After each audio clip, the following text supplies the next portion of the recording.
नर्सिसेट park Digras Shriram arts commerce and science कॉलेजला लागून सरकार मान्य लेआउट मोजकेच प्लॉट शिल्लक स्पॉटवर प्लॉट बुकिंग सुरू प्लॉट बुकिंग मात्र 21,000 रुपये 11 महिन्याची दीर्घ मुदत सर्व सोयी सुविधा उपलब्ध प्लॉट बुकिंग करिता संपर्क शैलेश पीर मोबाईल क्रमांक 92 84 55 51 38 धनंजय सावटे 93 59 70 89 91 दिग्रस।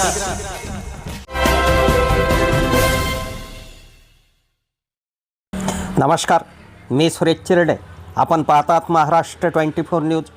दिग्रस तालुक्यात सततधार एकाच दिवशी 180 मिलीमीटर पाऊस, रुसलेली धावंडा व मोरणा प्रवाहित, अरुणावतीमध्ये 51.70% साठा। गेल्या 24 तासापासून आज दिनांक 31 जुलैच्या सकाळी 6 वाजेपर्यंत दिग्रस तालुक्यात एकाच दिवशी 180 mm पाऊस पडला, तर आजपर्यंत एकूण 619 मिलीमीटर पाऊस पडला। दिग्रस शहरात तसेच ग्रामीण भागात अनेक ठिकाणी पाणी साचले आहे। बरेच दिवसापासून दिग्रस शहरातून वाहणाऱ्या धावंडा व मोरणा नदी रुसलेल्या अवस्थेत होत्या, परंतु दोनही नद्या प्रवाहित झाल्या आहे। अरुणावती प्रकल्पामधील लेवल 327.10 पर्यंत पोहोचली, तर 51.70% साठा सध्याच्या घडीला झाला आहे। प्रशासनाने संपूर्ण यवतमाळ जिल्ह्यात रेड अलर्ट घोषित केला आहे। तसेच सर्व शाळा व महाविद्यालयाला आज सुट्टी देण्यात आली।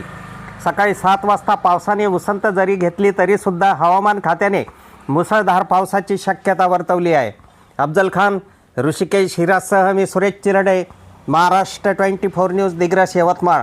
आमच्या पुढील बातम्याचे अपडेट पाहण्याकरिता आत्ताच आमच्या चॅनलला सबस्क्राईब करा व बेल आयकॉनवरती क्लिक करा।